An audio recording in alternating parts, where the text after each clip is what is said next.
Welcome back.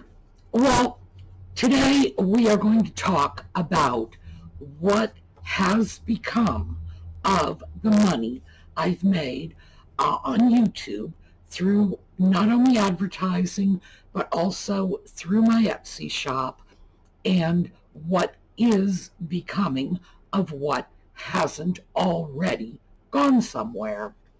So, when we come back,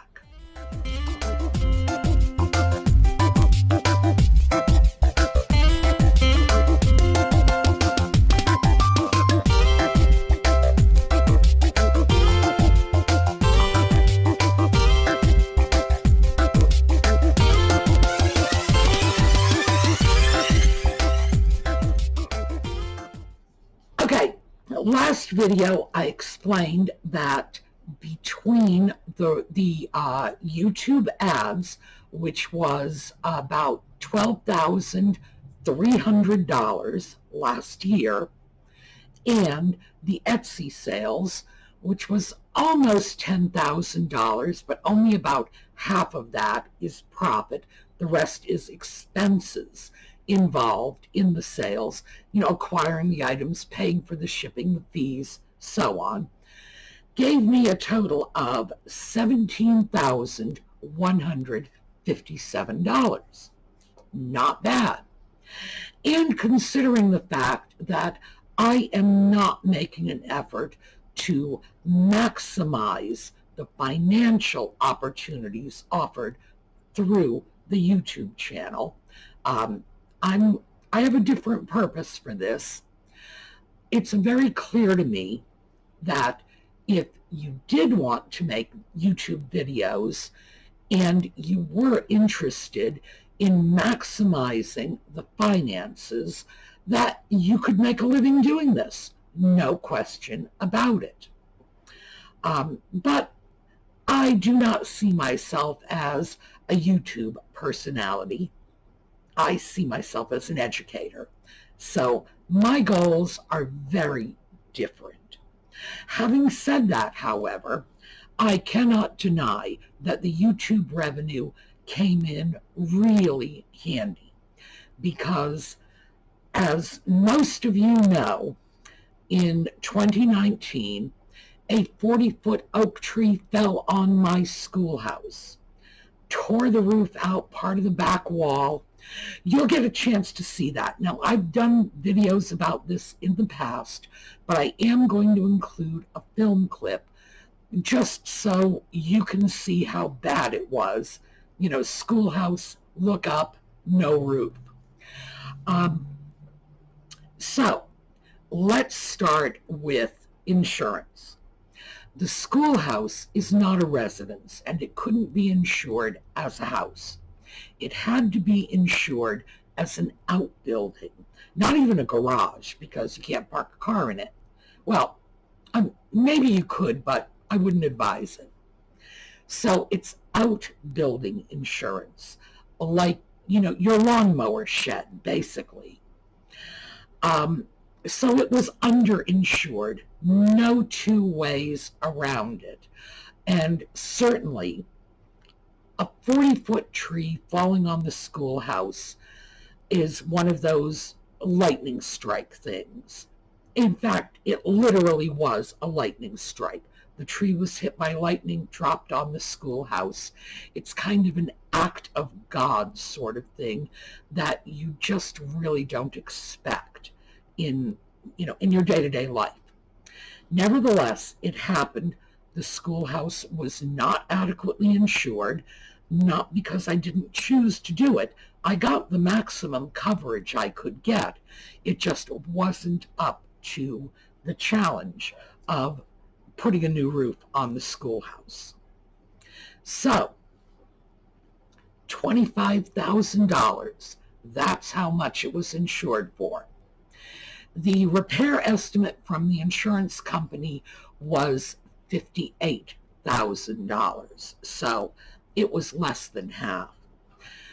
Now, obviously, the $17,000 from last year all went straight into the schoolhouse fund, as it did the year before. So, the Schoolhouse.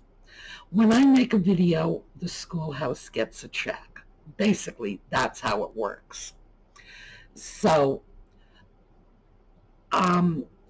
between the $17,000 from 2020 and there was about $7,000 from 2019 and the $25,000 from the insurance company, that is total incomings of just about $50,000, a hair less.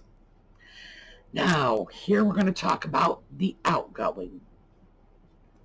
The initial contractor gave me an estimate for $38,000 to repair the roof. This is the exterior. It would have been the roof, repairing the broken wall, replacing the softening, everything that needed to be done on the outside, but that wouldn't have covered the inside. In other words, replacing the ceiling, etc. So that contractor had some pretty serious personal issues, and I would say anger management issues. That's how I would describe it.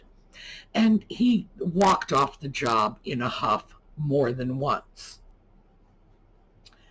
Also, I'm pretty clear about the fact that he honestly had no idea how to cope with the job. That became clear the last time he walked off the job, when I had said, I can see daylight coming in through this roof. I'm not going to pay for this.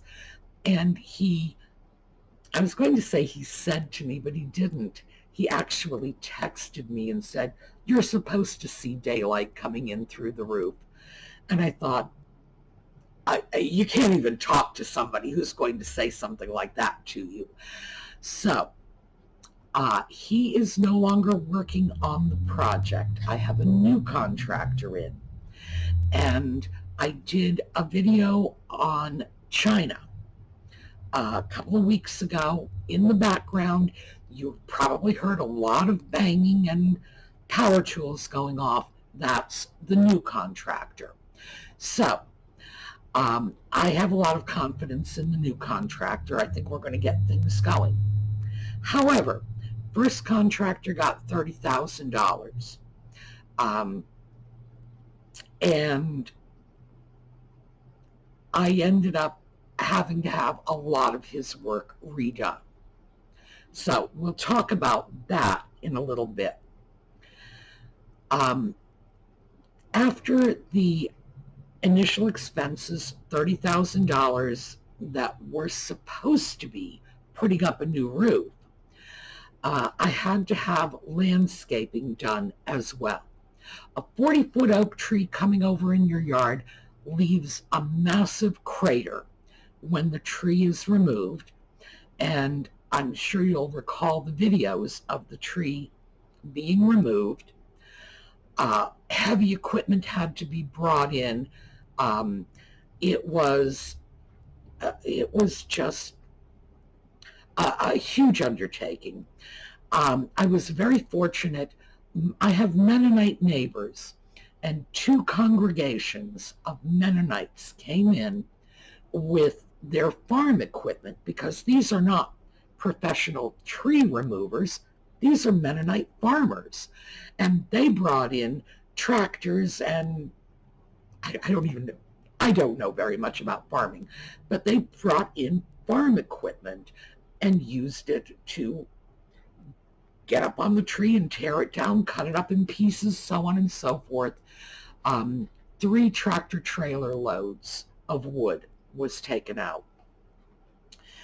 So the ruts in the yard, after everything was out, it was just, well, I mean, it looked like, it looked like downtown Beirut. It really did. It looked like somebody had just blasted the daylights out of it with heavy artillery. So the yard had to be re-landscaped, leveled out. That was just under $4,000. It was $3,900 and some odd dollars. So for the sake of argument, I'm going to call it 4. The new contractor has already been paid $4,500. Mostly that's materials. So what I have paid out at this point is $38,500.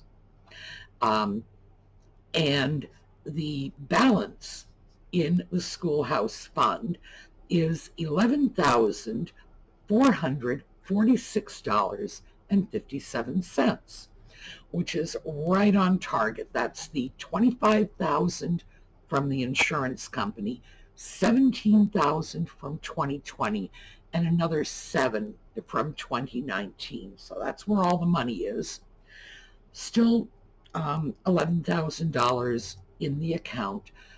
That is going for the repairs, because once the contractor is through rebuilding the soffits, I'm going to give him another $4,000 for that part of the job, and then it's going to be another roughly $8,000 for him to take down the roof that was put up by the previous contractor.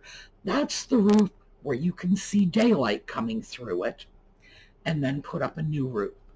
So we are on target. Now, let me explain about the first contractor. All of the contractors who came in subsequently had said, oh my goodness, you really need to sue this guy. This is crazy. Nobody does a roof like this. At this point in time, I am not giving that serious consideration. And here's why. To bring someone into court to sue them, it is going to take a certain amount of money for legal fees. And they have to have something for you to sue. In other words, if they have no money, it's like the old expression, getting blood out of a turnip. And yeah, I think that's the situation with my first contractor. It is true, I could get a judgment, assuming that I won, and quite frankly, if I took this into court, because I've been filming, and this is all very well documented in video footage, I don't think there would be any problem at all, just because the job is so very bad. So if I won, I could get a judgment. If he has nothing, then collecting on the judgment is going to be very problematic. Apparently what happens is, if he wasn't willing to work out a payment plan, the sheriff would just go to his door and start auctioning off everything. His house, his car, for all I know, the clothes off his back. And he has 3 little kids. Now, I may be unhappy about what happened to the Schoolhouse project, but am I unhappy enough to put 3 kids out into the streets? Oh, boy, you have to be really, really angry to do something like that. And I'm just not that angry. It's just not that crazy personal for me. I really think that suing him is probably pointless. I don't think he has the money. I am quite certain that every penny I gave him got spent a long, long time ago. And even if I could get a judgment and work out a payment plan, we are at best talking about a couple $100 a month for like the rest of his life, never mind the rest of mine, So I don't think that's something I'm giving serious consideration to at this time, mostly because it just seems pointless to me. I really don't think that even if I won the lawsuit, and in fact, I do see that as the reasonable outcome, even if I won the lawsuit, I'm just not sure that I could get anything out of it. So we'll have to see. I have not made a final decision on it yet. I still have time to think about it, but that just doesn't seem to be the way the wind is blowing for me at this point. I think it would probably be better for me, just in terms of my own emotional well-being, to say, it's done, the money is gone, let's move forward. So I have to consider that. But I thought I would give you that little update because that is one of the things that everybody who's seen this has said. It's like, are you going to sue? Well, probably not. Sometimes you just can't win. Sometimes something happens and it's like, you just can't put the milk back in the bottle. So that's where my thinking is at this point. I'm looking in terms of moving toward the future, getting that roof fixed, because there is no electricity in the schoolhouse right now. Without a sound roof, I'm not running electricity into the building. The roof is not waterproof. The idea that the electrical wires would be getting wet all the time just seems to me crazy and dangerous. My present contractor agrees that that's just not smart right now, and that once the new roof is on, then we can get the power restored to the schoolhouse. And at that point, when the exterior is done, I can start looking at what I need to do in order to do the necessary interior repairs. And we'll see about that when it happens. So, what I want to express to all of you is, well, first of all, thank you. The fact that you watch the videos, put up with the ads, etc., is what has saved the schoolhouse, because quite frankly, without it, that would have been a pile of rubble. Without the resources from the ad revenues from YouTube, I would not have been able to afford to get that done because, as I say, the building was underinsured. That was unfortunate. Even now, and it's still insured, but even now it's still underinsured because it's an outbuilding. So I'm going to need to look at some insurance options for that. That hasn't been high on my list, although frankly it should be, because if another tree comes along and falls on this, I'll be right back in the same situation. So I got to take a look at that. But this is where the money goes. When you sit through an ad, you're putting a roof on an 1852 one-room schoolhouse. So, and of course, I want to share the information with you because the way I see it, we're all kind of in this together. This is our YouTube community.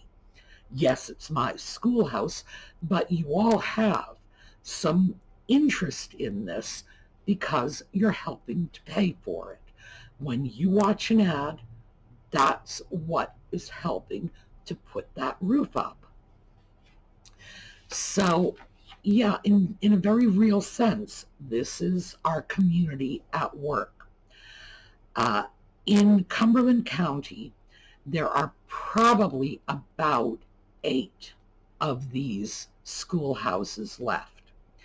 Some of them have been significantly altered when they were turned into residence. The reason there are only 8 left is most of them have just been torn down. So this one, which has now unfortunately been pretty seriously altered because there was no choice in the matter, I am still keeping as much of the original schoolhouse as I can. It was a very great stroke of luck that when that tree came down on the building, it came down on the back of the building. So the portions of the building that were the most severely damaged was the back side and the eastern wall. The 2 sides, it's on a corner, so 2 sides are visible from the street, are the south side and the west side, which were not damaged. So that's a plus. And you know, you got to be grateful for what you can take out of a situation like this. So that's where we're at. As the situation progresses, I will keep you posted. I have not been doing a very good job of keeping you posted, mostly because just about the only thing that I would have been able to tell you prior to this, or prior to the coming of the new contractor, was the previous contractor walked off the job, was very verbally abusive, and said, yeah, you're supposed to be able to see daylight through the roof. Really, that's not the sort of thing that's going to impress anyone. So, before we sign off, I'm going to show you a short film clip. This is the schoolhouse after some of the debris was removed. You're going to be able to see wide open. Just look up, no roof. One of the rafters laying across the broken brickwork on the rear wall, the chair that was salvaged. I was really pleased about that. The chair survived. There were some other things in the schoolhouse that did survive.